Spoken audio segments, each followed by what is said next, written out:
Hello, everybody. I'm John A. Well, at least I think I'm John Atack. I was when I got up today. And this is, I'm going to have you pronounce your name so that we get it exactly right. Thank you. My name is Ariela Sarai. Ariela Sarai. Yeah, What a pretty name. thank you. And you spent 21 years, am I right, in Avatar? Yes. Let me say a little bit about Avatar. I encountered Avatar in 1986 in California. And just as it was launching. And what had happened was that a man called Harry Palmer, who was a devoted Scientologist, took his franchise, his Scientology franchise at Elmira, New York, out of the mother cult of Scientology and set up as an independent Scientologist. He started getting complaints from his staff. They didn't want to stay with the mother cult, but they weren't very happy about him. And so the very first thing I heard about Harry Palmer was that he had reminded his staff, his defecting staff, that he had their ethics files. He had written down lists of all of everything that every embarrassing admission they had ever made. He reminded them of that. Now, even Scientology, though it will use that material, doesn't threaten people with it. So I knew I was dealing with something that was, a little bit out of the ordinary. He also announced that you could now finish the Scientology bridge, the elaborate process of steps that you go through in Scientology to become superhuman. And you could do it now in a single course. And it was only going to cost $500. And I remember my first thought, I was no longer involved in Scientology or believing. I had a lot to do with the independents because they needed protecting from the harassment of the Church of Scientology. So my first thought when I saw this $500 and this will finish it all is like, will it be 6 months or a year before the second course comes out?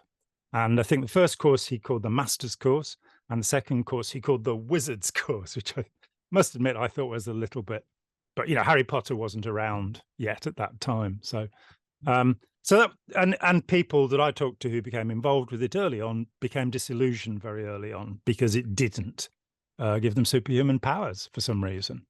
So that's about me. You are a highly educated person. Tell us about your formal education. Yes, I have an undergraduate degree from Columbia University in philosophy and religion, and I have a master's degree in social work from the University of Pennsylvania. Okay. Columbia, eh? Impressive. So you had a pretty good grounding in all of this subject matter. And you then went on to work as a psychotherapist? I did. I worked as a social worker in different settings. I worked in a prison, group homes, with foster children. I also worked in a counseling agency and eventually started my own private practice as a therapist. Okay. And did you work within a particular psychotherapy discipline? No, No. no, just based on your education, you just you're basically trained to work with they call it the populations that most interest you. So you take your training and then you learn from experience. Hmm. And you always have a supervisor that you're working with. So Yep. you're getting very good training on the job as well. And how long were you doing that for until you went to India? I went to India in between my undergraduate and my graduate program. Oh, okay. Yeah, I actually applied to graduate school from India while I was volunteering with Mother Teresa. And how long were you volunteering with Mother Teresa for? It was about 6 months. Mm, Yeah, okay. I was living in Calcutta and working in her homes. Wow. So it's Yeah, a completely other world, yeah, really. very much so. Um, and you also had a period where you studied Tibetan Buddhism? Yeah, I went to the north of India for also about 6 months, and I studied Tibetan Buddhism in Dharamsala. Mm, Yeah. okay. And just while we're on that subject, how do you, I mean, your experience with Mother Teresa, I believe you met her briefly. Yeah. You don't seem to have had any problems or difficulties. She's been fairly severely attacked in the last few years, but you found, the experience was a worthwhile experience. You didn't come away disillusioned. Let's put it that way. I didn't come away disillusioned by her. I definitely feel like looking back, I can see that the missionaries of charity, the nuns, they lived quite a harsh Mm, existence. And at the time that I was there, I was idealizing that, yeah. which is my tendency, right? Wow, they live just like the people that they're serving. But looking back, it was not an easy life for them.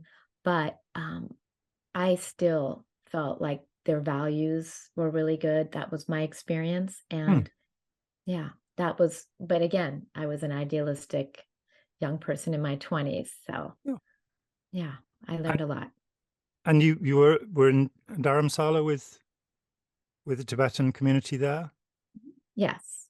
And that was incredible to me. I loved studying Tibetan Buddhism and still do. I find that the teachings are very useful. I don't, I'm not involved in any way where I identify as a Buddhist or anything, but I do find it incredibly interesting and useful.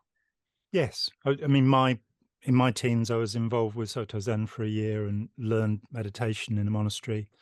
And I've found that a very useful discipline. And the, I've gone back to, I've read the Digha Nikaya, I've gone back through all of the sutras over the years, and I find much that I agree with. I find some things I disagree with. I think that the idea of celibacy is a dangerous idea if you're withdrawing the best, the most compassionate, and most intelligent people from a community, and they're not in parenting roles, Yeah. and they're not, So I think that, and the notion of escaping from the world, I don't find that the world is packed with suffering, and I want to jump off.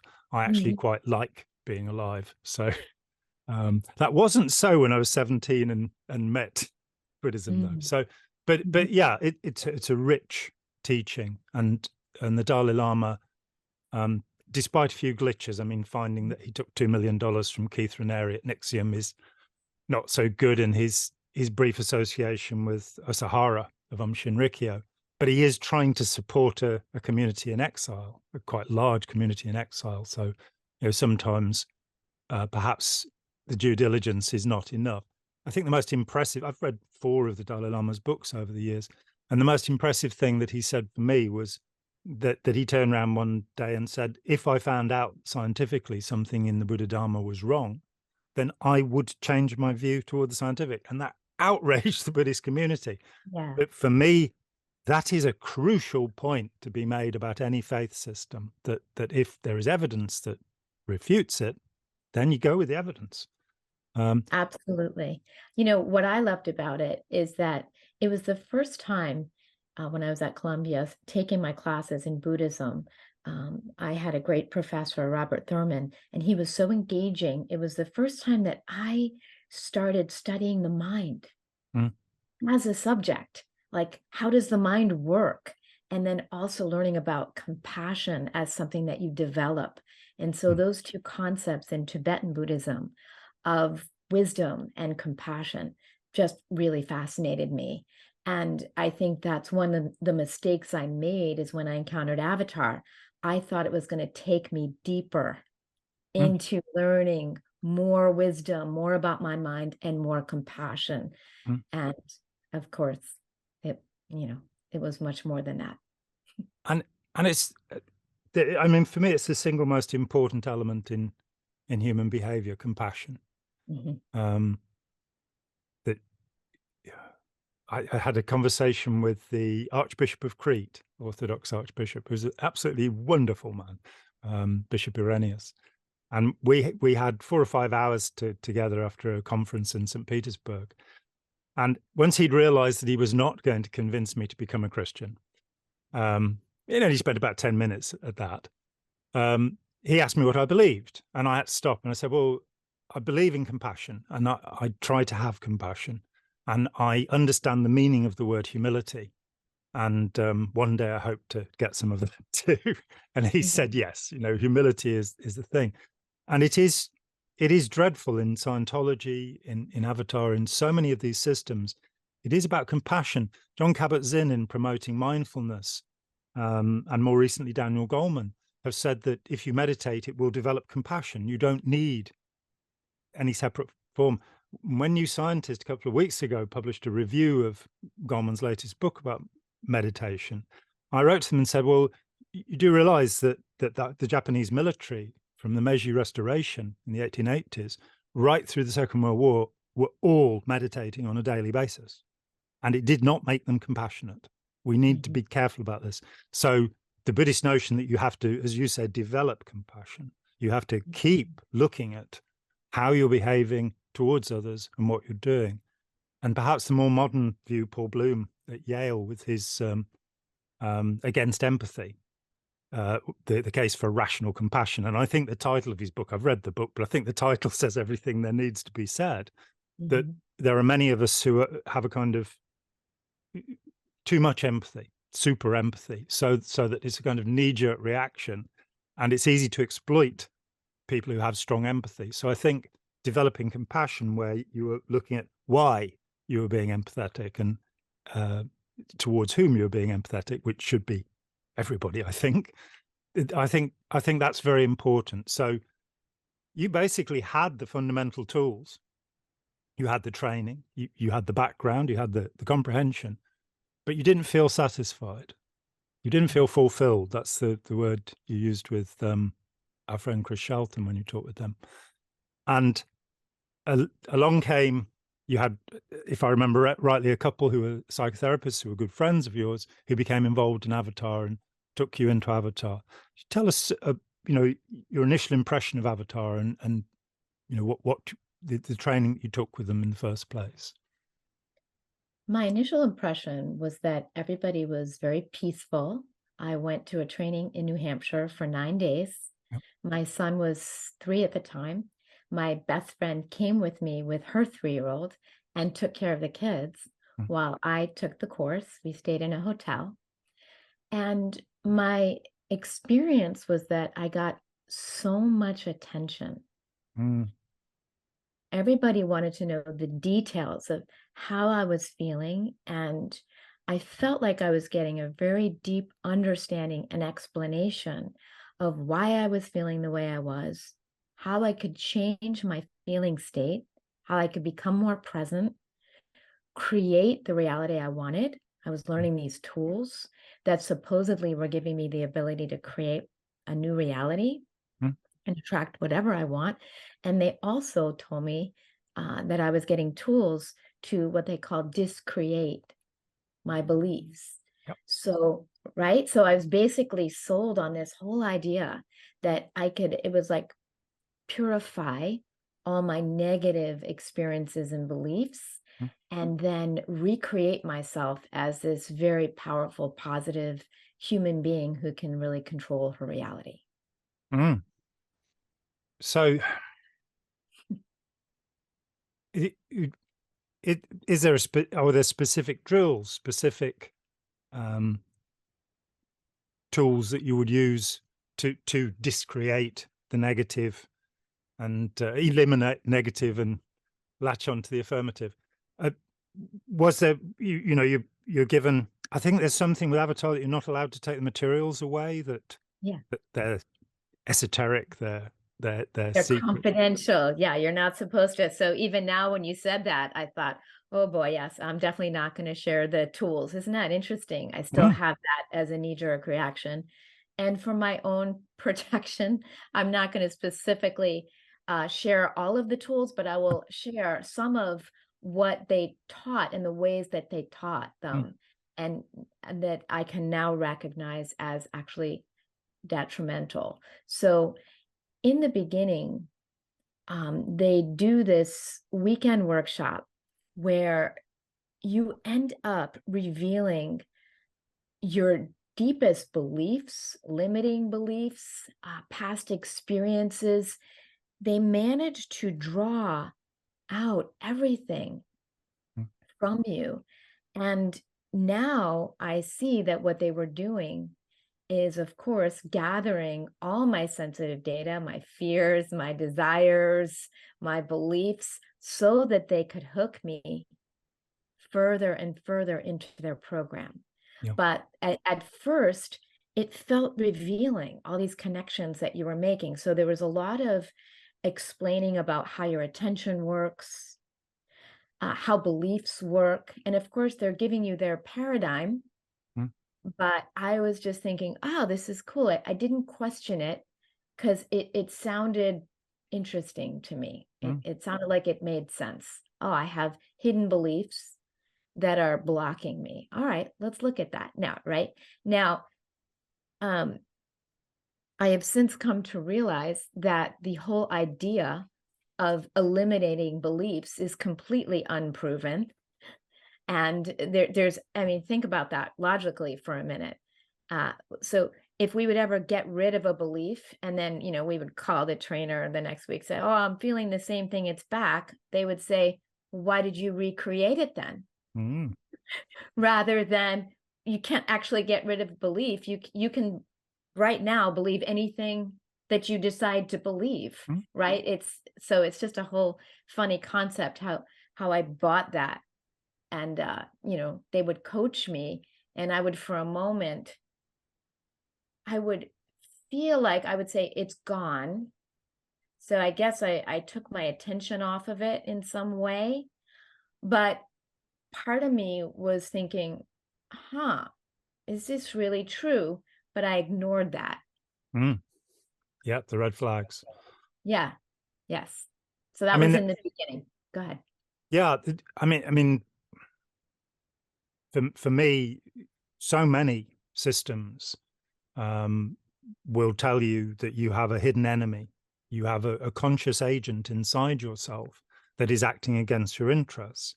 We can look in psychotherapy concepts like the id or the superego, but particularly the id.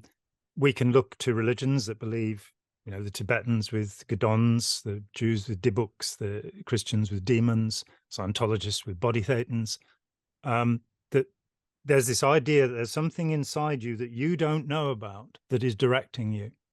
And so many things are pushed towards, well, okay, you have these beliefs and they're coming up and they've not been thought through properly.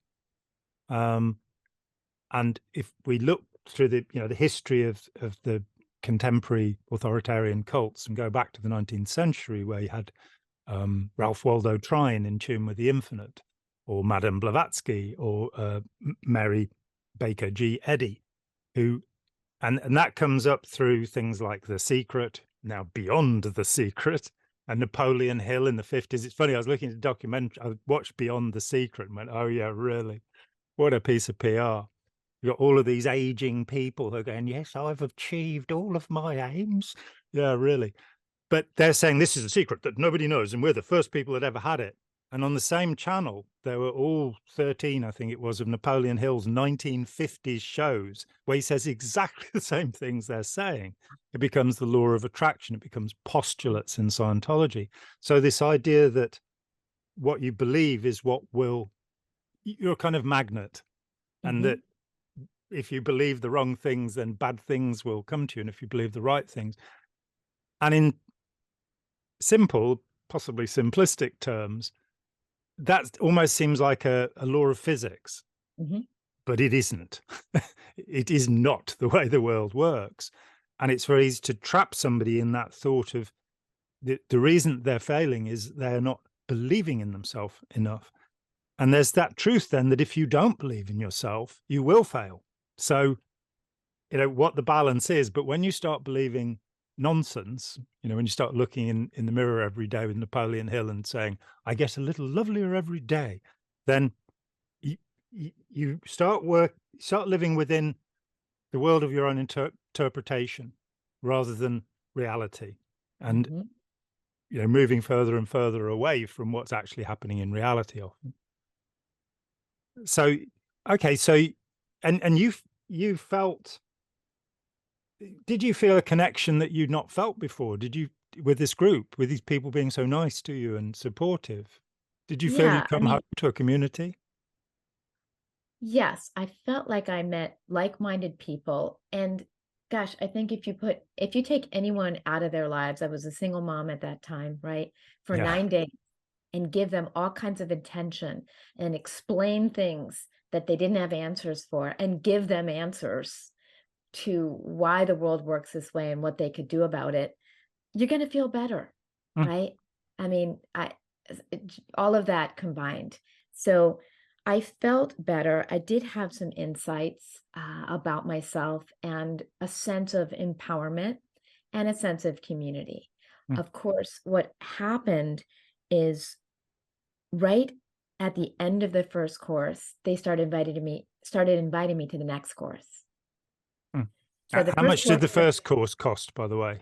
It was $2,300. Okay. And right at the end, that was called the Avatar course. At the end of that, they wanted me to go to the master's course, which was $3,000. And of course, it was happening in 2 weeks in Florida. And I lived in Connecticut with a 3-year-old. But that was the beginning of the push. So they said, you have all this wonderful avatar tools, all these tools now, but they don't give you the book so that you can use the tools at home. You only get the book if you go to masters. So you felt, I felt worried, like, oh, what if I can't remember them? And then at masters, they told you that, you now have all this awareness, but you're going to go home to all these people who have essentially no awareness and are operating in their default, and they're asleep. And you're going to need a tool that you get at masters to stay present and connected and sane as you interact with the world. Plus, you'll have your own tools, So, I mean, I said, okay, let's do it, right? I went with my 3-year-old, suitcases, everything, found babysitting, and went to the master's course in Florida and learned this tool, which is, I now look back, and it was extremely dangerous. It's what you referred to earlier, and I think they have it in Scientology. You look like you're staring, and it's staring into the other person with great appreciation, right? Appreciation.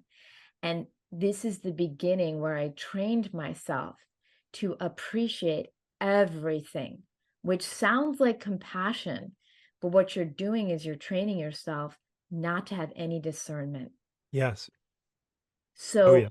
I stopped being able to feel anger or outrage or anything.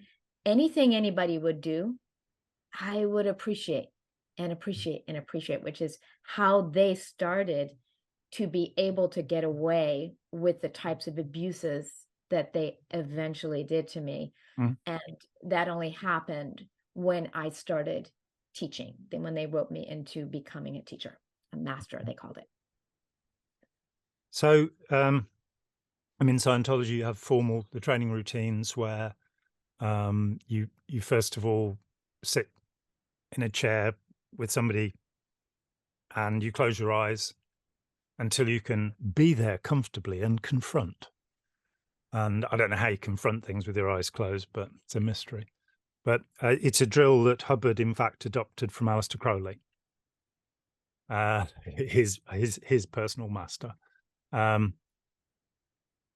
You then sit and look at the person for some hours without moving. So is there a focused, I mean, in Hindu practice, this is called tratak.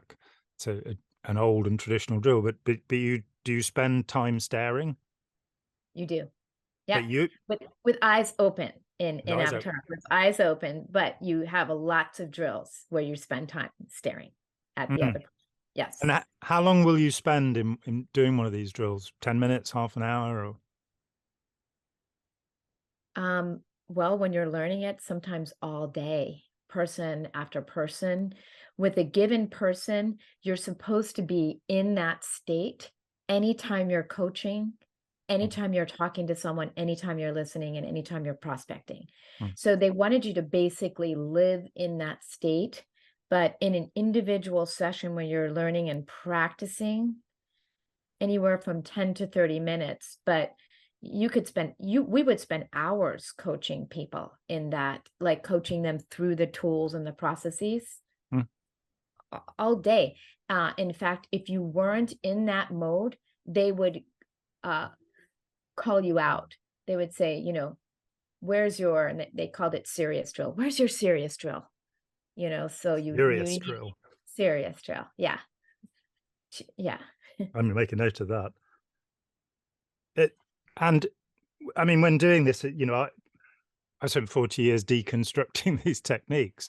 Yeah. And the language becomes very dangerous. People talk about trances, and I'm not sure that's a very useful term. But we also have different states of mind. People talk about altered states, whatever, but there are different states of mind. We feel different ways with different emotions.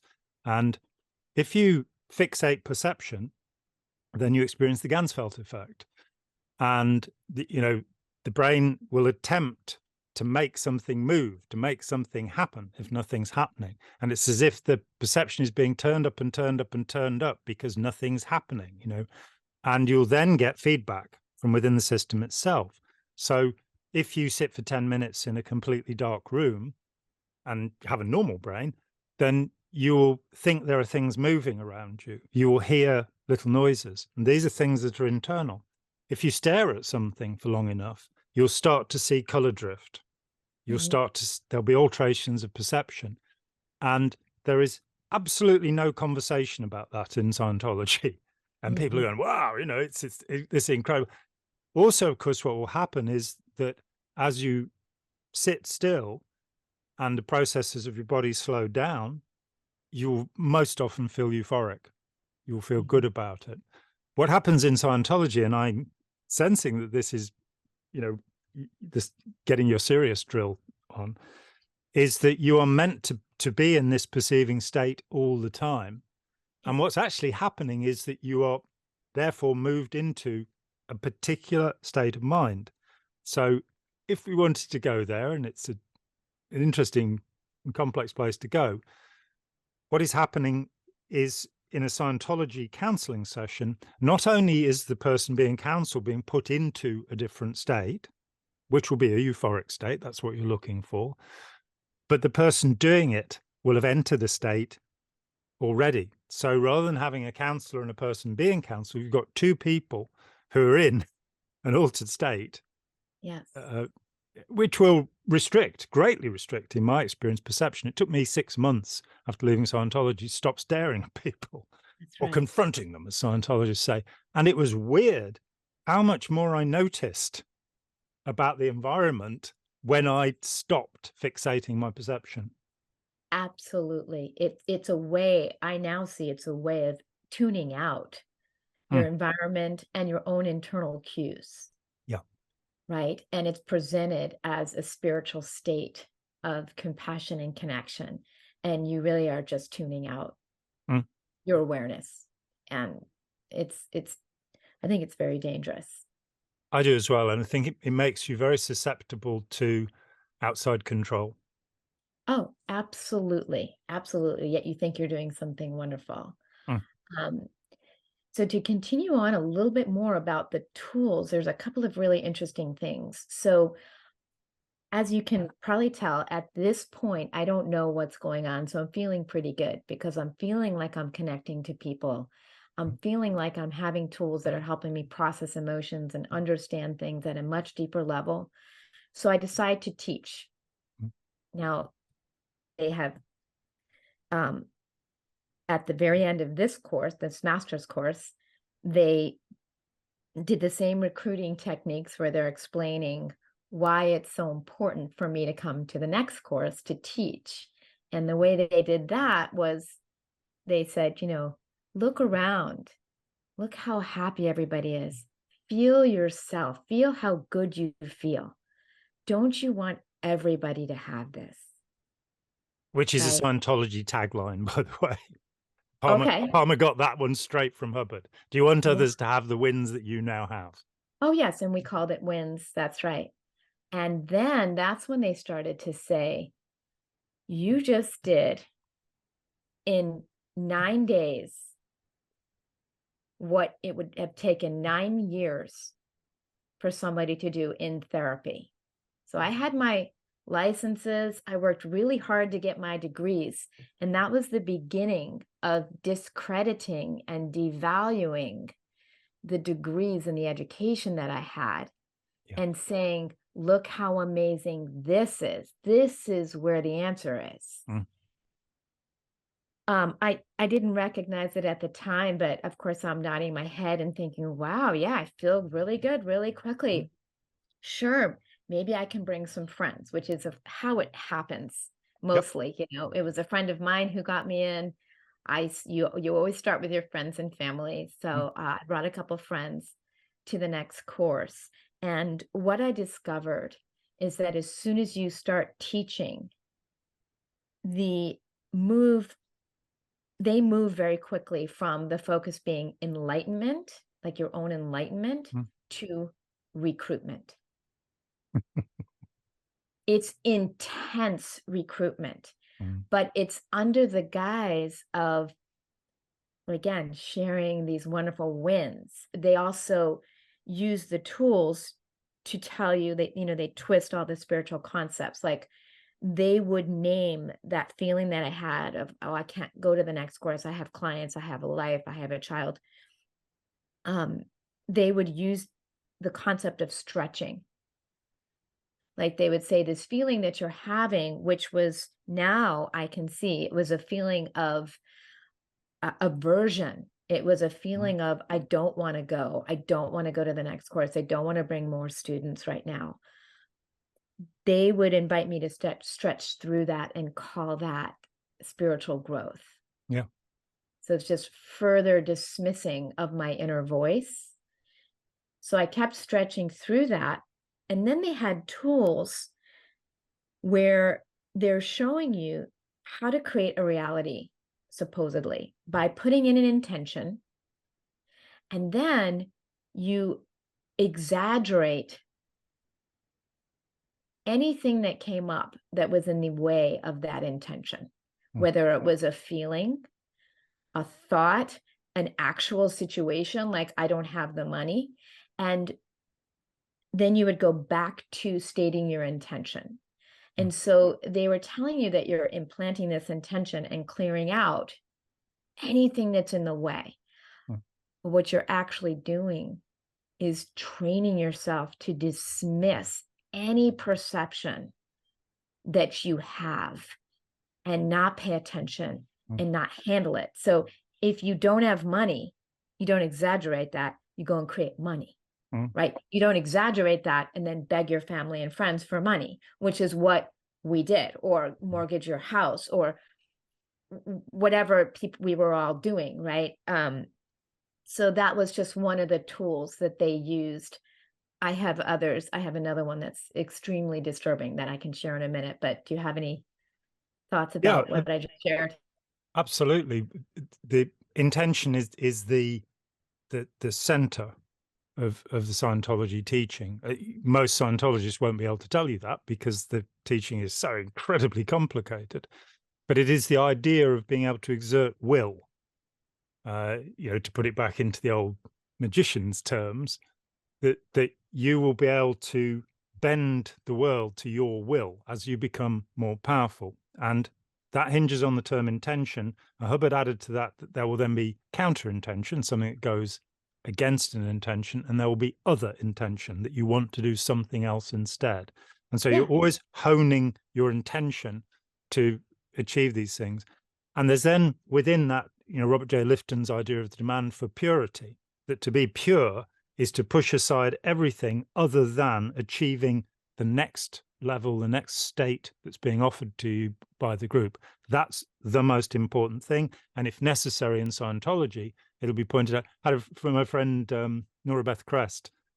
She gave a talk in a seminar I gave in Toronto in 2015. And she said that she'd asked for a day off. And she got this lecture about all the millions of suffering people and what would happen in the world if she didn't, you know, she had to be applied to her job.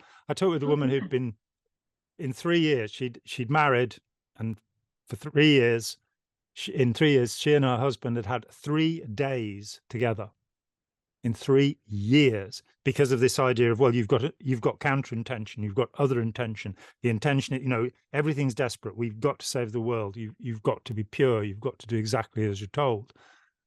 And everything is couched in terms of urgency.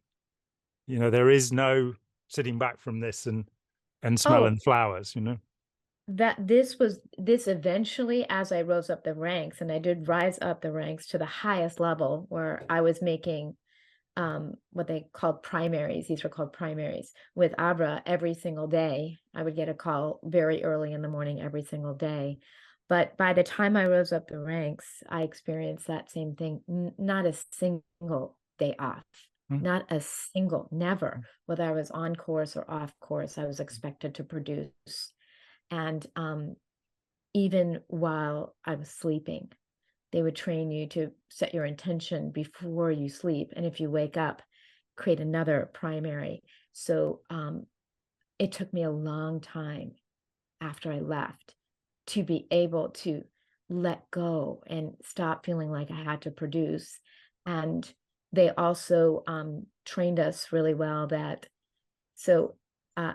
that being in Avatar and bringing students was saving the world and was actually best for our family.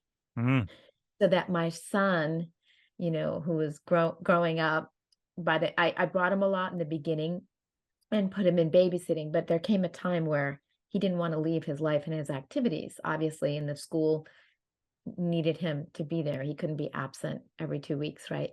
So they they just kept telling me that this is the best thing I could do for him. And when I would ask for money from people, I was basically helping their karma. I mean, it's embarrassing looking back now, but this is the type of thing that they kept saying because we were saving the world, which is of course very arrogant, mm, right? There's the interesting combination of being manipulated, yet it was also hooking me on a certain arrogance that I had because I liked the feeling of having this special information and thinking that I was really able to help people. mm, And right. And so there was they would play on that as well. So it was a very interesting combination. mm. And there is a positive to that. You know, say you take medical training so that you can help people, Yeah. then it's possible that you might feel intensely humble, but it's more likely that you'll feel that you are somebody, that you're doing something good in the world. And certainly many of the doctors I've met have had that feeling about themselves, and some of them didn't deserve it. But the sense that you are doing something worthwhile, purposeful, Mhm. it is a very positive sense. It easily tips over into feeling that you're part of the elect, you're part of a Yeah. superior group. And well, what we just said about the training of the Japanese military, that was a serious part of it. And I'd like to add that, in fact, every Zen sect has now apologized Wow.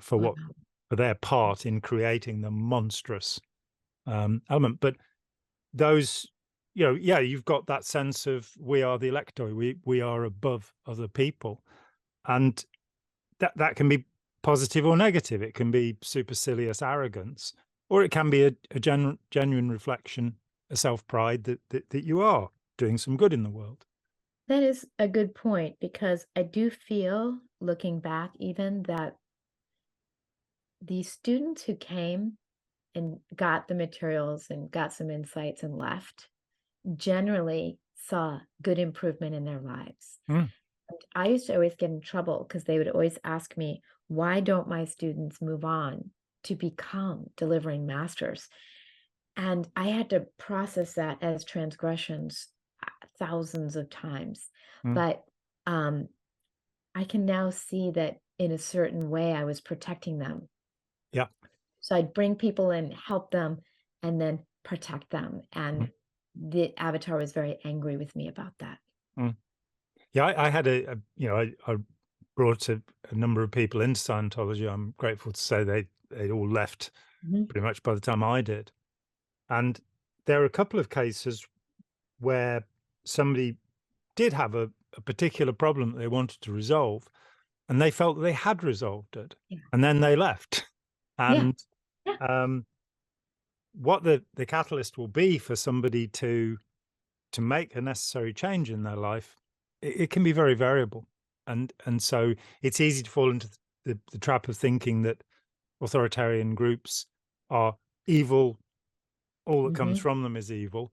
Sometimes an encounter with such a group can be a life transforming experience and a positive Yeah. experience.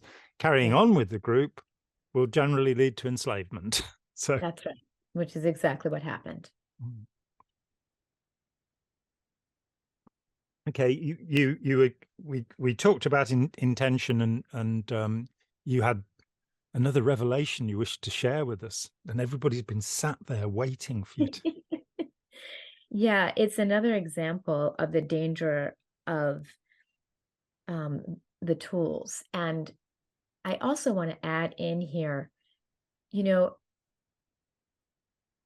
as a trained therapist, I know better than to start processing trauma and very complicated issues with people who are not licensed and trained. Nobody at Avatar was licensed and trained unless they came in with a previous license, like I did, right? So I had some abilities to work with people who have experienced trauma, but it's very dangerous. These groups and Avatar, you had these new masters that had no background, nothing except for this like trance-like tool, and then reading tools that they're coaching people on. And they would start coaching people through their traumas. Yeah. And very often, I want to say at least once every couple of months, somebody would have a psychotic break on the course, and the hospital would come. The ER would come, ambulance would come and take them to the ER.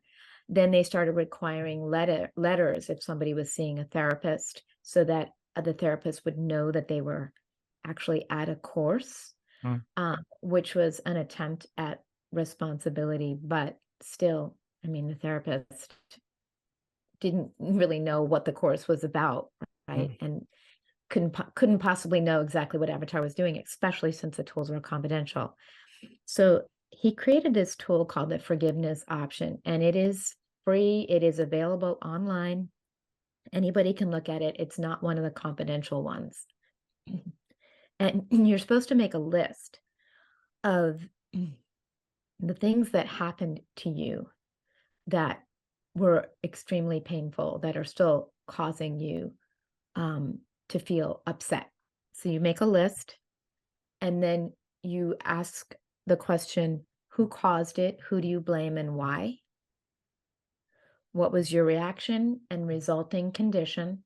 And finally, what might you have done to prevent the situation? I know this is very common in Scientology. So this is the beginning of where they train you that no matter what happens, I mean, the two worst examples of this, and they're almost very, very tough to share, they're almost too tough to share, are that I was coaching someone who was sexually abused by her grandfather at age 3, and was told to grill her over and over again about what she might have done to prevent the situation. And then when she would say, well, I might have told somebody earlier, and they would say, no, not after. What might you have done to prevent the situation? I mean, it was shocking. And another one lost her mom and brother in a car accident. And what might she have done to prevent? I mean, it was insane, John.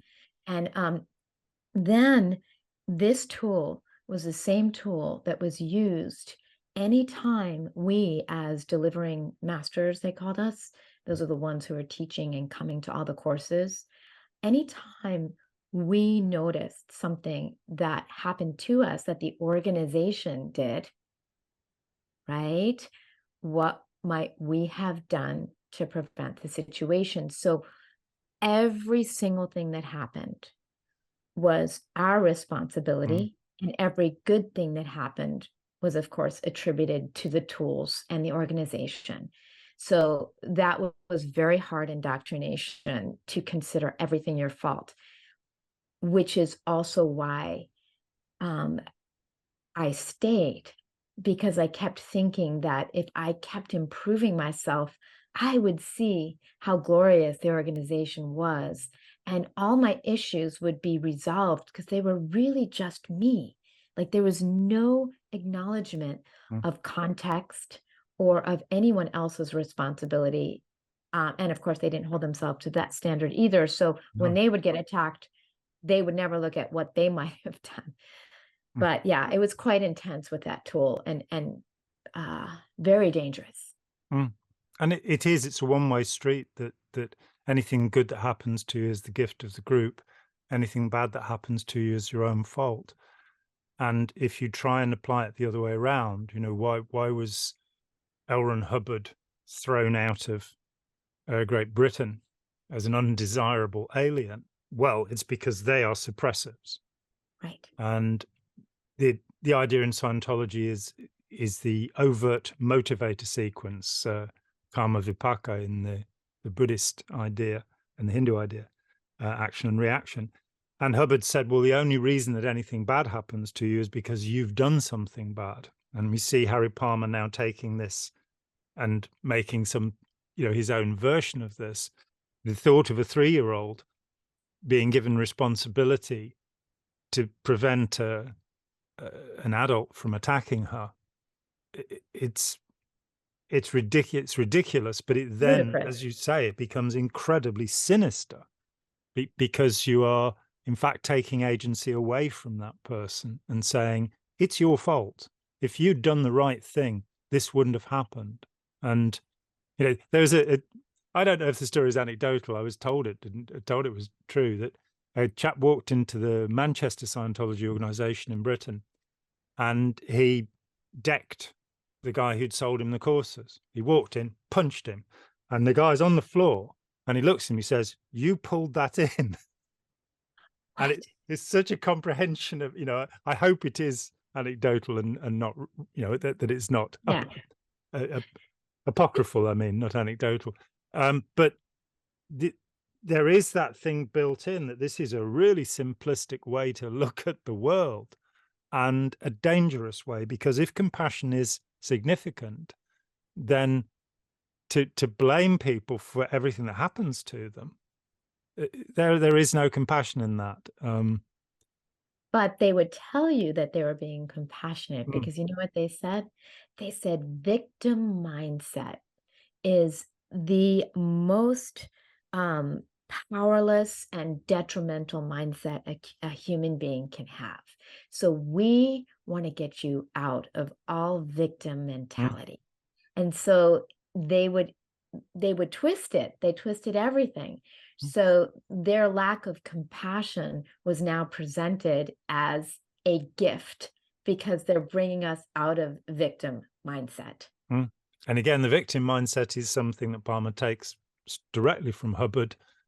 And if you're talking to somebody who's been involved with Scientology and you suggest they were the victim of Scientology, you will see the reaction. So it's still ingrained. There's still this idea that to admit you've been a victim of something that's a horrible thing. But the reality is, it's just a word. Sometimes things happen to you and that aren't your fault. And That's right. we have to, if we're to be compassionate, we cannot look at the world in that way. I had a friend of mine many years ago. She said to me, why are you wasting your time with these ex-Scientologists? They've all pulled it in. and so I said to her, look, Shona, if a 4-year-old is going in front of a bus, do I stop the 4-year-old? Or is it their karma? They've got this coming. And how do you factor compassion into this? That there are dangerous ways of believing here that become antisocial, quite simply. That there is pro-social activity and there is antisocial activity, and groups will start teaching antisocial activity as if it were for the benefit of humanity. to be That's horrible to right. people and dismissive and brutal, you And know? manipulating and controlling and Mm. all of that. Yeah, I think that's really well said. I think that one of the things that happens when you ask someone an impossible question, like what might you have done to prevent a situation that there's really nothing you could have done to prevent, right? Like, um, like so many made up things that they said that we all did. You start to fabricate your own transgressions. And I know this is a phenomenon that's difficult for people who haven't done it to Yeah. understand. But it's a weird shift where your integrity is so important to you, but you're in a hot seat. Like I was very often every 2 weeks in a room filled with 20 to 60 people. And then Abra, Harry's wife, with a microphone in front, and then the person next to her, John, with a computer typing every single thing we said, asking us for what our transgressions against the mission were. Because if we didn't bring enough students, we obviously had transgressions. And so, here you are trying to really help and give as much as you can. You've given 100 hours that week to doing nothing else but trying to bring in students, right? I mean, at a certain point, I really, really had no life. I really I was not seeing movies. I was not enjoying anything other than just like trying to get students in. But then, when you didn't have as many as you had said you would bring, you had to justify why. And so eventually, I started making up things like, um, I I have intentions to take down the mission by proving that the tools don't work in order to sabotage saving the world. And literally, like if you don't even know what that means, if you see my emails now, I look at it, I have no idea what that language means. It's nonsense. Mm. And you're creating all these ideas of things you did, and then you get approval when you actually own it. And if you don't, then you get all your privileges taken away. So anything you do like about being on the course, you can't do. Now you can't work with students. Now, you're sitting in the back working in the bookstore. Like you can't do what you normally like to do. And everybody knows it. So it's very humiliating. Do the penalties go further than that in terms of your time, or with Scientology? And I didn't experience this because I was not a staffer. I wasn't on the inside, but diet restrictions, sleep restrictions, things of that type. Do they happen? They didn't use sleep Not restrictions imposed. No. as punishment, but if we got more than 5 hours of sleep, we were called out. We were typically, the Americans were made fun of for needing more sleep because the people coming from Asia typically were able to sleep less, but they would fall asleep in their chairs sometimes. People coming from Australia with a time change in New Zealand. I mean, I've never experienced exhaustion to this degree. We were just required to work incredibly late and get up early. I remember that there was a certain point where I tried to have a limit for myself that I would never wake up. I called it in the fours. I needed like anywhere around 4 o'clock, just 5 o'clock was the earliest. And eventually that changed, and I would wake up between 4 and 4:30 every day and not get home till 10, and then have to prepare for the next day. And I mean, there's so much more I can say about that. So that was just part of the culture, but they never did anything with dietary restrictions, and they never used that as a punishment, but they would just give you so much to do because what they would use was called Harry's Enlightened Justice Procedure, EJP. And you'd have to make up for your transgressions by doing things for the organization, and this is really, really bad, doing things for the organization to make up for these quote unquote bad things that you did. And this is where they extorted millions of dollars from people. So they took our money. They took, we would be required to bring in even more students than we naturally bring in. So I guess by default, you are giving up sleep because you have to somehow find time to create these fulfill these impossible demands that you said you would do to make up for how bad you are. I mean, taking just starting with the point of sleep, and there's so much in what you said there as well. I've had to make some little notes. I have a delayed sleep-wake phase, which means that it's genetically fixed. I've been diagnosed by 3 people over the decades, and it means that if I try and move my sleep period at all, and I normally sleep from about 4:30 in the morning till 12:30. So I sleep 8 hours, the same as most other people. But if I try and move that, and I did, and curiously, it was being in Scientology that allowed me at the age of 21 to say, I'm not doing that anymore. This is the time. I can't concentrate properly if I don't sleep at these hours. I feel awful. My immune system doesn't function properly. And I've had it since I was 11 years old, which is normal time for onset. I have 4 kids. They all have it, all diagnosed. And it's fixed. There is, people will talk about taking melatonin. Well, melatonin has recently, this last year, studies have shown that it doesn't do what we've been told it does. So, meta-analyses of the use of melatonin, and it functions somewhere around placebo, a little bit above placebo, about 42%. So it means that I've been much more conscious of sleep. So I was in a group where people were being sleep deprived, but I was not one of them, because there's a peculiar twist in Scientology that Hubbard had this thing about celebrities.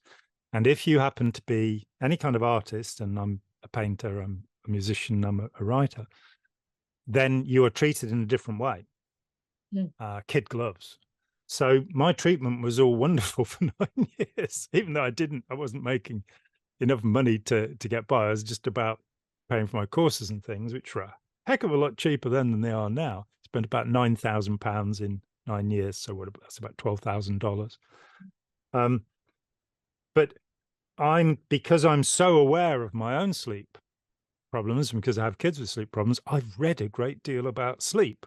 And for anybody who's coming out of a group that has forced them to restrict their sleep for whatever reason, I absolutely recommend Matthew Walker, Why We Sleep. He's a professor at Berkeley. And he points out that the 3 bases of human health are sleep, diet, and exercise. And then he says, and without sleep, the other 2 don't work. And the research is now, there's a huge amount of research showing how it will affect your cognitive processes, your memory, your mood. Everything is affected by sleep. So when you have a group that is disdaining members who get less than, and it varies. Some people can get by on about 6 hours a night, very few. Some people need 9 or 10. But you take that away and you won't be able to think clearly. That's perhaps the most important part of this. And you'll be more willing to accept direction from the outside because you'll be confused. So right. This is a really interesting point. The idea of making up the harm you've done to the group, that's called the liability formula in Scientology. I mean, this is a man who was steeped in Scientology. Palmer he held a franchise that recruited for Scientology. He was what would in Scientology be called a gung-ho Scientologist, and he made quite a lot of money doing it. And then he found that he could do something else, and he could take the tools that Ron Hubbard had provided him with, as did so many others. Paul Twitchell, Eckankar, Alfred John, Werner Erhard, Jack Rosenfeld, depending how we looked at him, with EST, which was so incredibly successful. Going back, one of the techniques that Werner Erhard used very strongly is that hot seat technique, which you don't find in Scientology. Individuals will be blazed at and burned down in what's called a severe reality adjustment if they're working for the group. Happens behind closed doors. I only ever saw it once in my 9 years, and that was because I'd employed a guy who had been a very high-ranking Scientologist, and he did it to my wife. He yelled his head off at her, telling her what a force of destruction she was in the world and how she was trying to stop me from achieving anything and what have you. And I really didn't know what to do. It was so unusual to me. But now, 40 years after leaving, I've met quite a lot of people who've had hot seat treatment where a whole group would sit around. Now, this comes from the Chinese Communist thought reform program. People get tied up in there. Is it brainwashing? Isn't it brainwashing? Well, let's get rid of the word. That's what the Chinese call it. And I think, I think they have a right to call it whatever they want, but people can argue about that. Does it work? Where does it go? Well, yeah. Look at Chinese society. It worked. Chinese society is the most controlled society outside of North Korea in the world. I was talking to a friend last week who worked in China for 6 years, and she said people would come into the office and they'd have their phone and they say, oh, the pollution levels are down. And she said, look out of the window.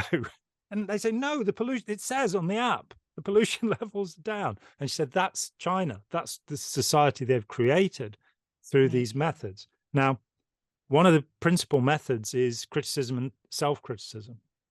And you get the person to criticize themselves, and then you get them to criticize all around them. And then you can punish them for, so speak openly, say whatever you like, and we will then execute you. It was a bit severe, their system. And you have the struggle session, and you are describing something that Palmer seems to have taken more directly from the Chinese and indeed Russian approach than from Scientology.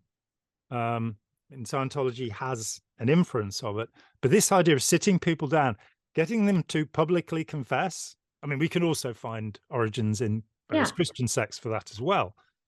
But getting people to, and then writing it down, it just seems horribly manipulative. It was very manipulative. And to be clear, this was only for the top inner circle. So a bit like the severe reality adjustment, which is not seen by the public, who think everything is wonderful and it was nice behind and fluffy. Closed doors, right? They think we were all, everybody thought we were just so wonderful and being treated so well. You'd close that door, and it was absolutely hell for me. And as part of this whole hot seat, they would also tell you things about yourself. So the things that I was constantly told were that I was arrogant, that I was very selfish. And my favorite, and I might have mentioned that my partner Mark and I were writing a memoir because it's pretty fascinating, some of the details and how we got in, how I got out, and all of that. We're thinking of calling it "I Am the Boss of Me," because the biggest thing that Abra would tell me over and over is that I had an identity that was called "I Am the Boss of Me," and that identity was actually rebellious. And who am I to think that I should be the boss of me, where I am part of this great organization who's saving the world, and I think I know best.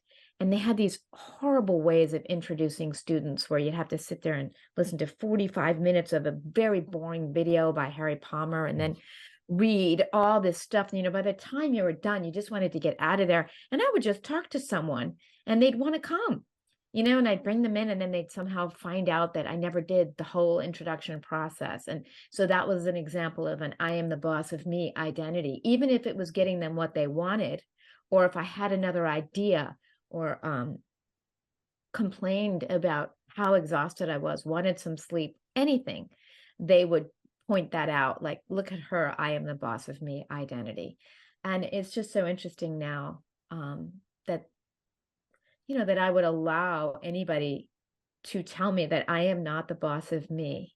And I would keep trying to correct that and say, "Ah, gosh, I hear you. Yes, I see," is amazing. And the thought that thinking for yourself was such a bad idea. Right, because right, look how limited we all are, where there's something so amazing, we could have group think.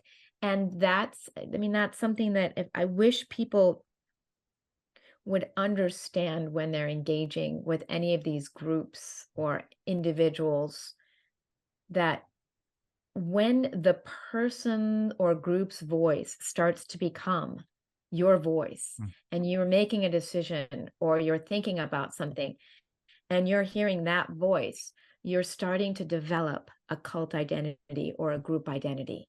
And once you start to develop that identity, you can lose yourself very quickly and very thoroughly. Yeah. And so, yeah, anyone who tells you that you're not the boss of yourself, run like hell.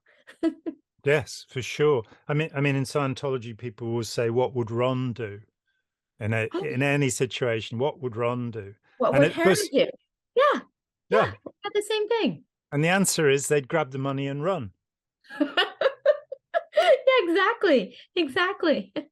And then the inversions of logic, the idea that being independent, individual, Mhm. creative, thoughtful, coming up with new ideas, all of these things, no, we're not having any of that. So Hubbard was prolific in terms of redefining words. And he actually wrote a policy letter called Propaganda by Redefinition of Words, which I Yeah, think pretty much explains what he's doing. We have two 600-page dictionaries of new words or redefinitions of existing words. One of the words that's quite interesting is the word reasonable. And if a Scientologist tells you you're being reasonable, that is a deep criticism, wow. because to be reasonable is it it's intellectualizing, justifying, thinking about something rather than seeing it the way it is. But he's, rather than using one of those words which already exist, he See, picks a word and inverts its meaning. So you're in a very confusing world of language, yes. where it's hard to see what's up and what's down. Though of Mhm, course the word down does mean a hill. So mhm, originally, so it happens in English too, but we mhm. have the Sussex Downs. That always confused me when I lived in Sussex, that the Downs were hills, but Mhm. um that deliberate manipulation of language, um I, I have to go there. Do you do in Avatar, is there a belief in past lives? Not explicitly, How but when interesting. you get into the wizards material, they Oh. do talk about, I think it's what Scientology calls body thetans, so disembodied spirits. So you are talking about that as if it's real at the highest level at the wizards course, which implies that, but there was never work on your own past life or anything like that. That wasn't talked about. How interesting. So of course, in Scientology, with somebody who'd been abused as a 3-year-old, Mhm. the easy answer is, well, you did something in an earlier Ah, life, and wow. that's what you shouldn't have done. And it's interesting that Palmer would walk away from, this is one of the major aspects of Scientology, the concept of past lives and Mm, future lives to some extent. And Hubbard, of course, as the years went by, in 1952, in a book that's now called Scientology: History of Man, um, he says this is a cold-blooded and factual account of your last 60 trillion years. Later in the book, he says 73 trillion, and later more 76 trillion. They've corrected the text since then. It says 76, but this 60 million years, and so this becomes vitally important to Scientologists that they're remembering this, because that explains why they don't have supernormal powers. And that's the other end of it. That so Palmer has a view that there are spirits, and on the Wizard's course tells you there are discarnate entities around. Mhm. What sort of effect do these discarnate entities have upon people? Are they something we need to worry about? Oh, absolutely. And that's why you need to get to the Wizard's course. Let me sign me up. You know? Do you get 10% if you sign me up? No, I got nothing from the Wizard's Nothing. course. They paid Oh, this is an unethical system. What can I say? $7,500, and I gave 3 weeks of my life from, with absolutely no sleep, to be helping out with that. And at the Wizards course, they collected everybody's transgressions, even the new wizards. It was incredible. You had a box to write what transgressions you did against the organization, but I won't go there any more than I just did. So the theory was that, and this is in a book that's available to anybody now. I forget the name of a book because he published a book with some of these wizards concepts in it that's available to the public. Mm. So he says that whatever negative patterns you have, entities are attracted to them, and they magnify these patterns and make them worse. So you need tools to get rid of these entities so that your patterns are not exacerbated. And after you do all this work, taking all the responsibility, you still may have entities operating. So you need to clear them out. And that's what's going to really keep them from the patterns from coming back. And the entities don't respond to other treatments. They need his entity handle. Of course they do. So can these entities assume human or other animal form, or are they perpetually discarnate? According to what I read, they can cause illness. They enter your energy field, so your mind, your body, and they create a lot of problems for you in that way. So yeah, the invisible enemy, the enemy within. Yes. Yeah. I mean, just a little comment. You talked about Harry Palmer's boring videos, and it does seem to be a commonplace among such groups that the leader drones for a certain amount of time, and people they're either just falling asleep on it, or which is not permitted, of course. Oh my gosh, I got people in trouble for falling asleep a lot. I would think on 5 hours sleep a night, I would have to call them out on that. Yeah. Or what happens is you're sat there going, oh, this is beyond my level of comprehension. When I've achieved a higher level, I'll understand why Ron Hubbard is spending 25 minutes fabricating a story about being a war hero, or, Right. And we had to watch them, I don't know, thousands of times. We just kept watching them every time there was a course. We watched the same ones over and over and over again. Very as important. part of indoctrination. Yeah. The number of times through the materials equals the certainty, according to Ron Hubbard. That's right. There's a particular horrific course in Scientology, which thankfully I did not do, called the Primary Rundown. And you have 6 taped lectures by Hubbard, and then you have every word that is in those lectures in the sequence, and you have to take every word, go to a dictionary, and word clear it, which means look at all of the potential meanings, the etymology, and use it in sentences, make sure you understand it. And you have to go through every word in every lecture, and it doesn't matter, you've already word cleared of, or it, or what have you. You have to do it again, and you have to do it 3 times through. You listen to the tapes 3 times, and at the end of that, you are super literate, which is, something definitely worthwhile. But why you'd be super literate because you'd cleared those particular words, and as somebody who knew how to use a dictionary before I got to Scientology, I knew what an etymology was, and I know what the little dates are, telling me first usage and things like that. It's a very interesting way of, they went further after I left. There was a course came out called The Key to Life, and Hubbard had decided that we don't understand language, so we need little pictures first of all, and you basically take somebody back to being 4 years old, and then you infantilize them, and then put this material back in, so that you will then agree with Ron Hubbard. You remind me of something that I've just talked with Chris about, and he gave a talk in Toronto in 2015 as well. That was when he was a fledgling ex-Scientologist. It was his third public appearance. Can you imagine that? He's did about 2,000 shows now. Yeah. But he told us about a thing called the Truth Rundown, which it was introduced long after I'd defected. And the idea is that you've criticized the organization in some way, and you have to be taken through a process of steps that brings you to realize the organization did nothing wrong, and it's just your misperception and your counter and other intention that has led you, your evil purposes indeed, that has led you to characterize it in this way. Yeah.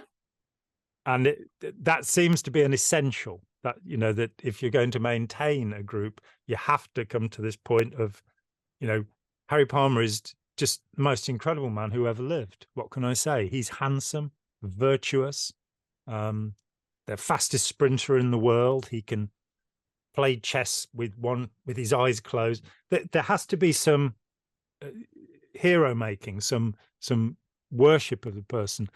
To what extent, how did people feel about Harry Palmer in Avatar? Well, he did it in such a way where he downplayed his guru status, so that you would always say, like, oh, he's not a guru. So he tried to play the part of being really humble, which is just further confused you, like this, farmer and all this stuff. But, it was a lot of Harry says, and, looking up to him and thinking that he had the keys to really helping the world, which is, it's just very interesting, because I've learned so much since the 2.5 years since I've been out. Obviously, I mean, I'm studying this stuff and I have so much more to learn, but a concept about, saving the world, that alone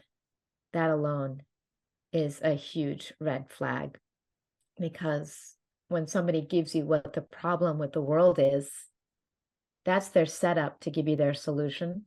And I found that when we're buying into a concept, we get very conceptual, like saving the world, we lose sight of the individual. And that's what happened. We were trained to put the mission in front of the individual. And so the amount of dehumanization that can take place when you are putting a mission in front of an individual. Now, the jury's still out as far as whether, like, how I feel about having a mission. I happen to be I would call myself a mission-oriented person. I love, like, all right, I'm going to do something, but what I do now is I always make sure that respect and humility are part of it, and that the individual is considered, and that my personal well-being and goals and participation is also considered. So, I just gave all of that up for the mission. And I want to also be clear that I wasn't a passive follower. I started out as a passive follower, and I became a top leader in this mission. And I was one of the biggest recruiters. I was very proud of that. I don't say that proudly now. And I have called almost all of my students to let them know that I left and why. And I'm not now trying to get people out, because I know that doesn't work. That's a different conversation. Many people tried to get me out many times. But I was up there. I wasn't abusive to the extent that they were abusing me. I really took on the belief that they were abusing me for my own good, which is what I think people need to watch out for, because once you buy that, you have given control over another person. You have given control to another person over you. When you start adopting this idea, I thought that everything they were telling me, I was too sensitive. Oh yeah, I am very sensitive. Well, that they were making me stronger, and all that. I mean, the types of yelling and humiliation and disrespect and verbal emotional abuse was constant, and I always thought it was for my own good. Yeah. Anyway, what was my thread? But you're talking about world saving and the attitude of, Oh yeah. That you said you're somebody who needs a mission, a cause, something, and I think all good people do. I think wanting to do something about the state of the world and is very positive, and where people don't have that, there's something wrong.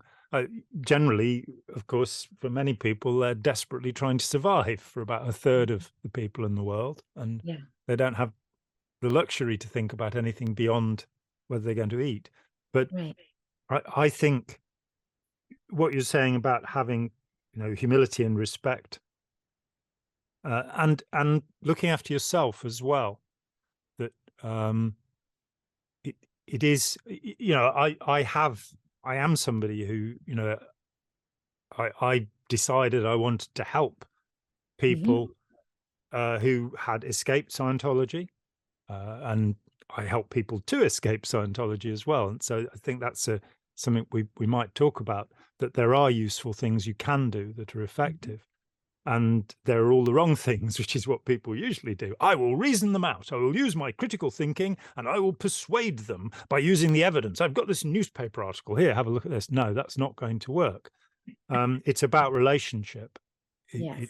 It's about, my friend Christian Sturko has talked with, we don't know how many people, but 3,000 or 4,000 people over the last 45, 50 years. And his approach, he doesn't do interventions. He doesn't go and pull people out. Yeah. Somebody will come to him and they have concerns about a family member or a friend, and he will see what he can find out about the relationship. And then all he will work on is the relationship of the person to the family. There is nothing hidden. There is nothing Machiavellian. There is no objective to get the person out of the group. Right. And he will sometimes be talking with somebody who's in a group for 4 or 5 years. And then they'll go, oh, actually, maybe to do something about this. So it can be done, but we all live in the shadow of Ted Patrick and the kidnap deprogrammers of the 70s, and then the interventionists. And I did interventions for 4 or 5 years in the 90s, until eventually I decided it was just too much pressure put on me to be harassed all the time by Scientology and have all this terrible stuff going on. But I've interviewed a number of people. I know Anna Whitfield pretty well. I know Joe Zimhart's a really good friend of mine. Pat Ryan and Joe Kelly are good friends. Steve Hassan and I go back to 1989. And they're people who've done a lot of intervention work. And I understand it. I get the idea.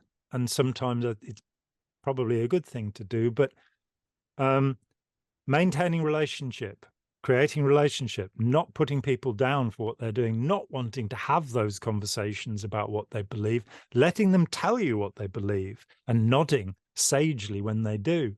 But letting people know there's somewhere to go. So often the case is that they'll have become so embedded in the group, and there'll have been such antagonism about the group, which is understandable, that they lose contact with their own family. They lose contact with their friends. And when the long dark night of the soul does come, when they start wondering what to do, they've nowhere to go. There's no one there for them. So I think it's wonderful that you've contacted people that you brought in and said, I'm not doing it anymore. Because that just of itself, is a starting place. But approaching people with, you see, I didn't really mean to do this with my life. It's 40 years later, and it just happened. There was a need. People nobody had written a history of Scientology, so that needed to be done. Nobody had written a biography of Hubbard in any detail, so Barefaced Messiah, which is that biography, is based upon my book, Let's Sell These People a Piece of Blue Sky, and I was the researcher for the biography. So that needed to be done. Let's put the information there so that if people want it, they can have it. And it was all very interesting. And incredibly valuable, because now we have a conversation. It was Steve Hassan's book that I listened to that woke me up. Yeah. I did not know. Now this is a conversation. So all the work you've done, all the exposure, all the research, the books, and it's really saving people's lives. And I think helping people understand authoritarianism in a whole new way. So I am very passionate about being a part of the education and awareness. And I'd love to help train therapists. I talked to Dr. Hassan about possibly collaborating in that area. I mean, I want to do anything I can, because I have the therapeutic background as well as the personal experience of the inner journey of how it happens, right? And how to get out. And you're absolutely right. Everything you said about the what doesn't work to try to get somebody out. And I think there's a lot of people who love somebody who's caught up in some kind of conspiracy theory or group. And a lot of people are asking, what do I do? What do I say? How do I handle this? And it's a great question. And it's so important. I had a woman walked up to me at a conference, and she told me that she was really glad that the policy in Scientology Sea organization, the inner group, is that they're not allowed to have children, because her grandchildren wouldn't be brainwashed into Scientology. And I didn't know what to say, and she'd already gone before. She just passed by and told me this thing, and it's sort of, no, it isn't like that. We are not, we don't have brainwashed zombies being turned out here. About 50% of kids who grow up in Scientology will leave without anybody on the outside saying anything. Just as soon as they possibly can, they will leave. And age 16, gone. That the important thing is maintaining family, is maintaining community, so that I have friends who have all sorts of different beliefs. I'm an agnostic. I'm not clever enough to work that stuff out. I just have to accept that. And so there are people who believe in God, there are people who believe in not God. There are all sorts of formulations. For me, all of these things are metaphors, and I don't have any problem at all in sitting and talking about the New Testament with friends of mine. I have 3 friends who are theologians, and it's fascinating. It's all fine. Nobody gets upset. Nobody gets angry. There's no need. So it's not what people believe, it's what they do. And if they've got themselves caught up in a version of Christianity or Islam or Buddhism, I mean, what we're seeing in Myanmar with the Rohingya, or in Sri Lanka with the Tamils, where supposedly Buddhist monks are involved in the persecution. These are horrible things. When the beliefs lead to an antisocial, anti-human practice, that's another matter. But being able to maintain a relationship with somebody who politically, doesn't agree with me. You stimulated the thought talking about Harry Palmer, and his humility, that one of the things that Donald Trump said in a little book called Think Like a Champion, which he didn't write because he didn't write any of his books, but it says, one of the things that people don't realize about me is how humble I am. Well, I'm imagining that Harry Palmer is probably equally humble to Donald Trump. Yeah. I could have gone in 3 directions with that. I think that one of the things that my partner Mark and I talk about is righteousness, right? So it's the righteousness of the beliefs, not necessarily the beliefs. Of course, there are beliefs that lead to very dangerous behaviors, but if you're open-minded and aware and not dehumanizing, I now love having discussions with people of all different backgrounds about all kinds of beliefs. And now I see the value in that. Avatar would act like they were open-minded, but they were never. There was always an agenda to bring people to your side of how you saw it. And that's one of the problems with the world right now. Absolutely. I mean, we have various videos with my friend Yuval Laor on the channel, and he has, I was sort of poking my way towards this formulation that critical thinking is not going to save us. Of course, we should develop our critical thinking as best we can and understand logical fallacies and all this kind of stuff. But when I arrived at Scientology, age 19, I could already argue the hind legs off a donkey or indeed any other animal you like. And it didn't save me because I used that facility to justify Scientology. And so understanding that there are stages in the way that lead to fervor, that, and Yuval, I think, is closest to a reasoned explanation of why, as an aspect of human thinking and human evolution, that we attach ourselves to these groups, how it is that extraordinarily clever human beings, Isaac Newton was a member of the Unitarians, and which may be seen as rational, but he could have lost his life if that had been discovered.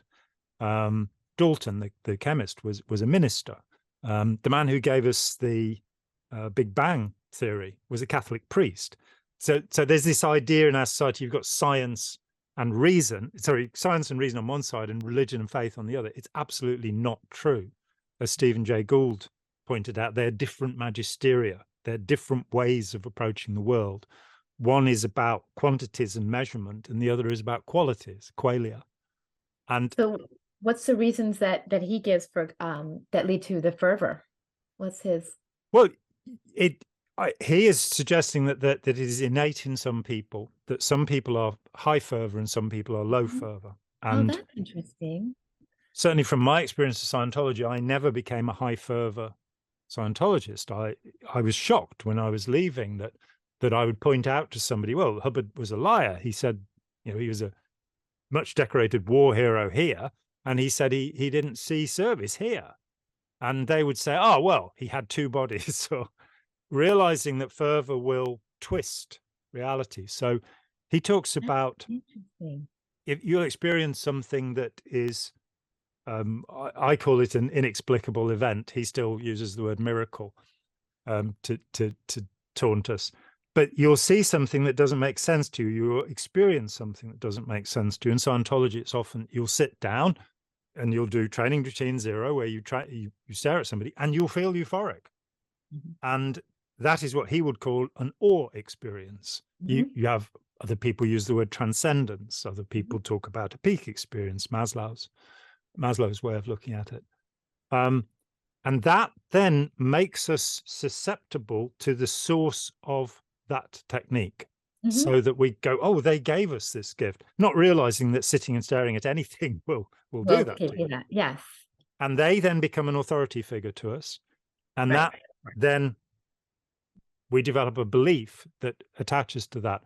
There's often, I point to it in Opening Our Minds, that there's people change their minds when they're in a period of transition. And there's this thought that it's, when your life is desperate and awful and dreadful, that's when you can be recruited. Well, that is one of the times, but where you move town, where you go into a new job, where you first year at university, the freshman year, that's because when also teenagers tend to be more fervent.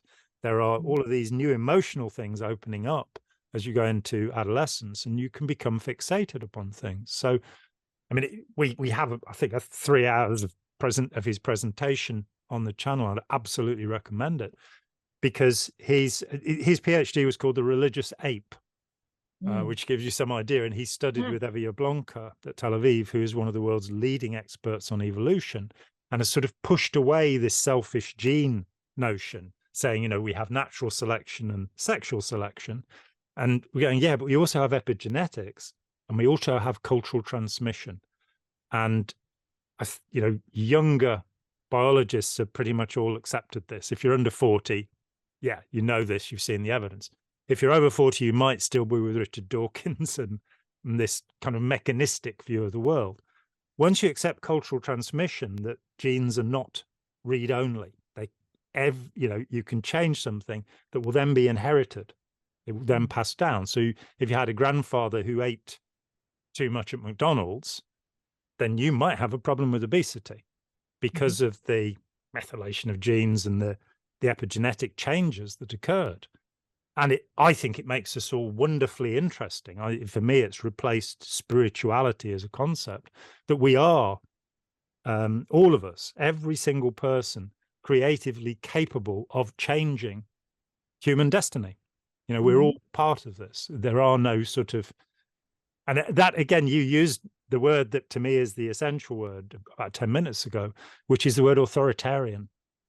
That I see that there are people who believe they are living gods and that their word should be followed. People like Harry Palmer, Ron Hubbard, one or two others in history. And then there are people who can't make their minds up. They're not quite sure. And that this person's cleverer than I am, so we'll let them decide. And I'm with a lot of people have come up with this 60%. Schopenhauer had it. Eric Fromm talks about 60% of people only have a pseudo self. They don't develop a self. Milgram, in his first experiment, was, I think, 62.5% of people will go all the way to the triple X and the kill mark on the electric shock machine. And more recently, Jane McGregor here at Nottingham University has suggested that 60% of people are what she calls apaths, and their decisions will be made for them. What sort of clothes should I wear? What kind of house? What kind of latte should I have that would be the right one so that I'll be seen properly? I'm watching a documentary about Taylor Swift. Just noticed it was there and looked at it. She's a fascinating character, and doing working on a curriculum for kids, which has advertising in it. And she's interesting because she was paid $26 million for her name and image to be used for 1 year by Diet Coke. So that's $500,000 a week for the use of her image. She's obviously amazingly talented. Her music is not interesting to me, but I can see that she's really, she's a good lyricist. She writes great stuff, all of this. But in the documentary, there's a film of her right through from infancy. She's a performer, and she keeps saying, everything depends on me, what I get back from people. She's hollow. She is a pseudo self. I've used Elton John and David Bowie as examples of this, of people who without the adulation, they didn't exist. And I think with both Elton John and with David Bowie, and I think Taylor Swift perhaps in the process, they grew up. They actually went, no, that's okay. I don't need to be that. I can be creative and do that. And it's not about a desperate need to be adulated. So those are people who are going to be vulnerable to authoritarian belief, rather than saying, no, I don't agree with that, or I have a question about that, and for me, changing that so that 60% of the people are, as my friend Ira Chalef would say, intelligently disobedient or courageous followers, his two wonderful concepts.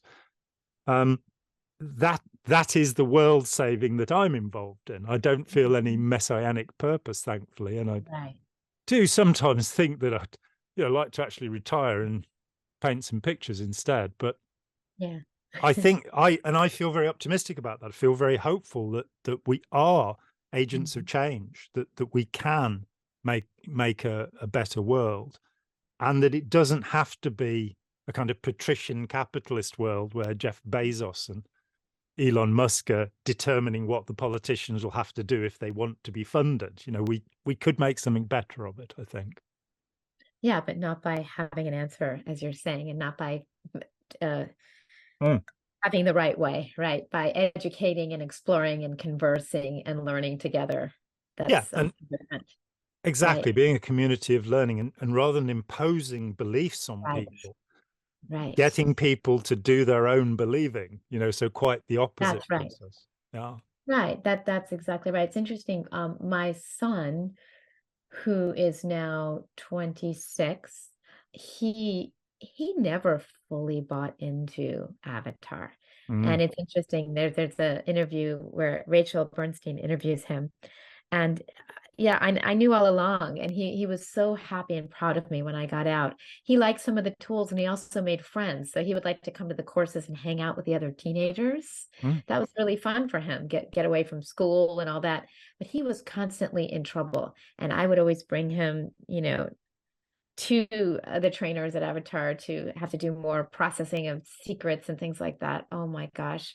Um, Now we have an incredible relationship now, but mm, he was one of those people who didn't get sucked in. And same with my partner Mark.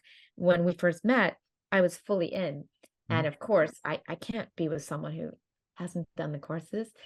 So I dragged him to the courses, and he got some benefit initially, but it was very quickly on that he recognized what was happening. mm, Um, and so it was a very interesting journey. Yeah, he didn't buy into it at all. mm. Luckily for you. I know, right? Imagine that if the two of us now are fully, oh gosh, wow, a good point. Oh, I'm so very eternally grateful. Yes. Mm, yeah. Mhm. Okay. Well, I'd like to come back and talk to you again at some point. Let me know, how you're getting on with the book you're writing, and um, if you feel the urge at any time that you feel there's something else that you'd like to share, then I think there is so much here to explore. Absolutely. I would love to be in touch. And maybe we could just end with kind of wrapping it up with this thing that we've touched on about. So, like, what did Mark do that worked versus my friends and family over Mm, the years and everybody that was trying to get me to see what was happening? I think that would be a fascinating wrap up. Do you have the time? yes, Oh, absolutely. Let's do that. what works like if you have somebody who is so highly involved and committed to something that you're recognizing as a cult or dangerous for them, right? Yep. And Okay. what happened with you? How did you come How did I away react? from? Okay, and how did I come away from? Oh, that's a story, but I can make it that brief. So over the years, I mean, my parents were incredibly supportive in the sense that they never cut me off. They Mm, always welcomed me. They welcomed time with me. They stayed in touch. Occasionally, they would say, they would express their concerns, but they would have these moments maybe once or twice a year where they would be very, very upset. Like, why are you leaving your child? You're not making any money. mm, Look and try to, knock some sense into me. I totally understand it. It's an instinct that makes perfect sense. But what that would do is that would just make me see them as more unenlightened. So anytime they did that, they lost credibility. yep. And so if you have a person who's in one of these groups, you have to recognize that if they're really committed, they're at the point where they think they have answers and you are at a way lesser level. So you don't have that kind of credibility Mm, to be giving them any kind of information. So that didn't work. That just destroyed trust. yep. Um, Keeping the connection was really wonderful. Um, I had a roommate, funnily enough, who lost her husband to Scientology. They went for a introduction and he stayed. She wouldn't. And then they ended up obviously getting divorced. He's still in Scientology and married and very active. Um, And so what worked was the way she handled it and the way my partner Mark handled it. So when I would come home from a course, she would just very gently say, "Do you recognize how exhausted you are?" mm, And it would make me think, yeah. And then she would say, oh, that's very early that you're getting up to go again. Oh, wow, it's been 3 weeks. She would just gently point things out. And it kind of got me thinking. And she also refused to come to a course. And she would just say very, like, give her good reasons why. Like, it sounds like a cult to me, just very casually, not confrontive, little dropping little seeds. But what Mark did was he also pointed out like what I was experiencing and asked me to be in touch with how I was feeling. Yeah. And that was the first time, like, we were very close.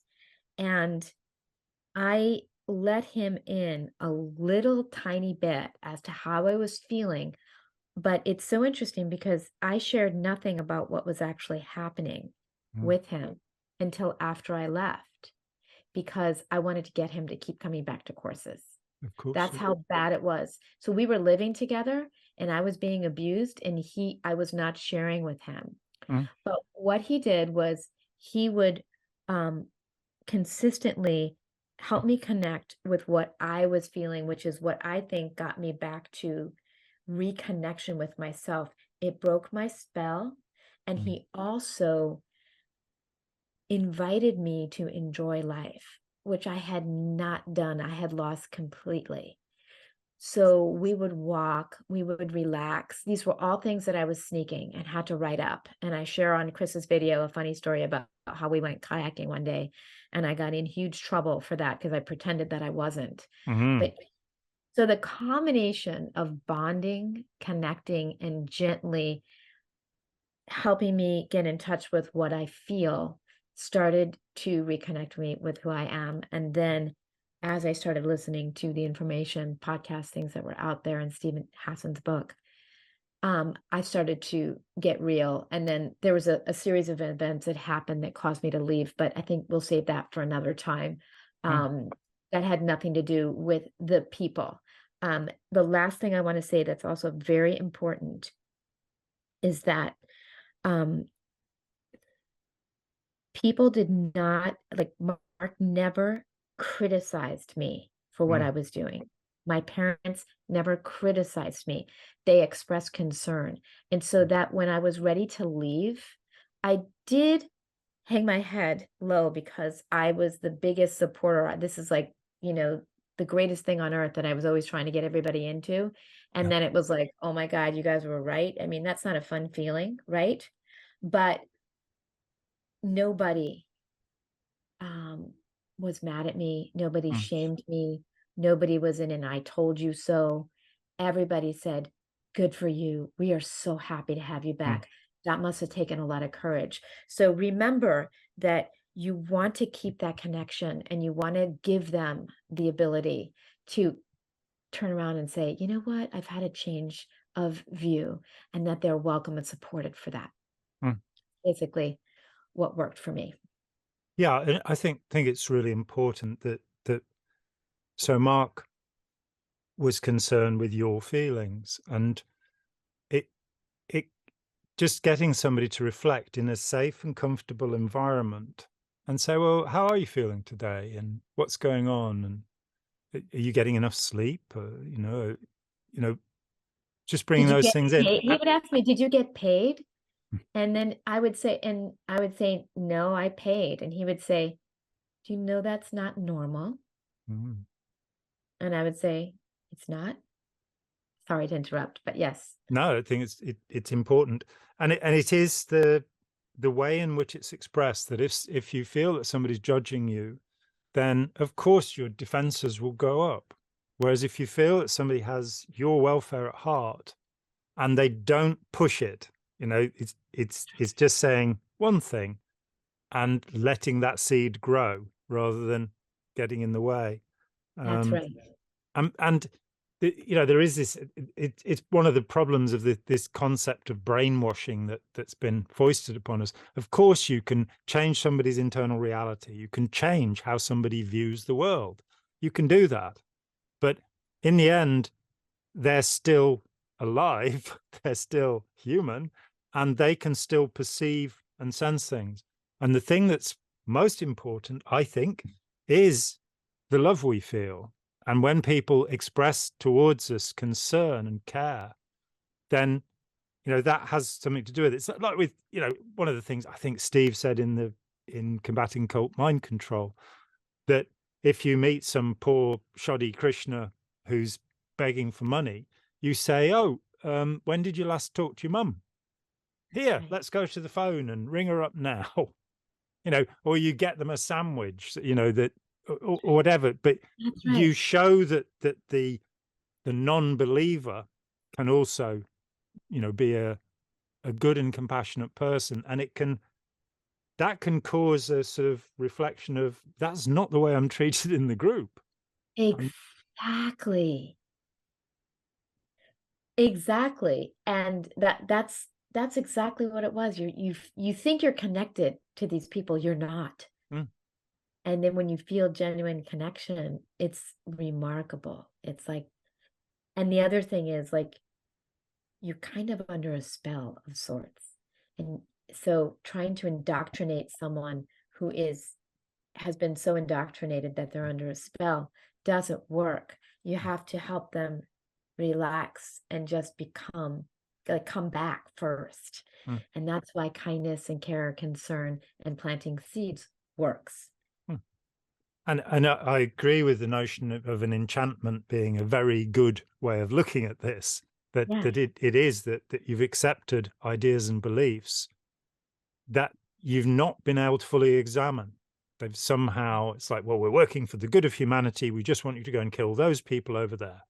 That and genuine warmth, the relaxation, the idea of going kayaking or going for a walk or taking the person out of the environment and not talking about that, getting them to reflect upon, their goals and ambitions before they joined. What were you doing? What did you want to be? Or just getting somebody to think about the pleasure they had before they were in the group. I mean, Steve and various other That's people show photographs of, the pre-cult period. And right. it sort of, just putting somebody's attention towards something and away from the thought stopping of, I belong to the only vital group in the world. Nobody else is doing anything useful. Well, that's a good point. And probably getting to know him because we started dating, right? So I was getting to know him and talking about myself outside of Avatar. So it started to bring that stuff out. And they wanted me to get away from him, right? They, of course, because they didn't want that outside influence. So Mm, yeah, so that's also part of it is bringing back that mm, side to us. It's not enchanted. And then during COVID is where I left. So yes, getting somebody away from the environment when COVID happened, courses stopped. And I had a moment of being away from that influence in such a concrete way. mm, So I was still getting the phone calls, but courses stopped. So yes, anything that brings you back to mm, your own self, your own voice, and enjoyment of life is so much better than trying to indoctrinate mm. somebody Yeah, out. having a pleasant, nice experience outside of the group.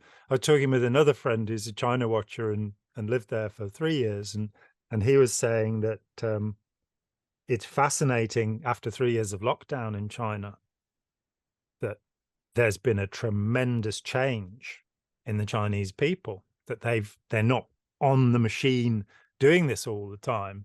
They've had time to stop and think. I had a friend who grew up in Scientology. He's a Swiss guy, and he was 18, and he was very high ranking by this time because they used teenagers at that time to run things, and they've all grown older and are still running it.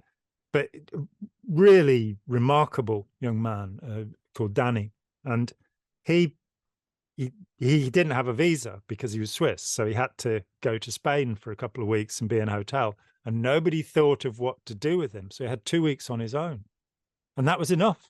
He sat down for 2 weeks and went, "What on earth am I doing? This is Isn't nonsense." that amazing? Just this time and space like that, Yeah. away from the influence of the constant influence of, oh my gosh, yeah, Mm, that's really good. Yeah, yeah. And I am very grateful because I enjoy every moment of my life now. I mean, in such a new way. because I had no freedom for those 20 years, Mm, I really am amazed every day. mm, And that's one of the gifts of having gone through that, mm, is the joy of just cooking a meal and watching a movie and having time to myself and with my family. mm. It's incredible, and I haven't lost that incredible appreciation of that. So that's really wonderful. Absolutely. And let me say, it's now 39 years since I left Yeah, Scientology. I've yeah, never once wanted to pick up the cans again. right. And I am happier now than I have ever been in my life since I was probably about 4 years old. Life is rich and wonderful, and I enjoy it. So yeah, there is Yeah. life after the cult experience. Oh, it's very much so. Yes. All right. Thank you Great. so much, John. Thank you. It's been a tremendous pleasure, and we'll talk again along the way. It's So been an honor. Thank you. Talk to you soon. yeah. Bye. Hi, John here. Thanks for watching. We'd appreciate it very much if you would click like, as well as subscribe, and click the bell for notifications. Every dollar helps, and we welcome new patrons on Patreon, or you can make a one-off payment with any currency through PayPal. Thanks so much.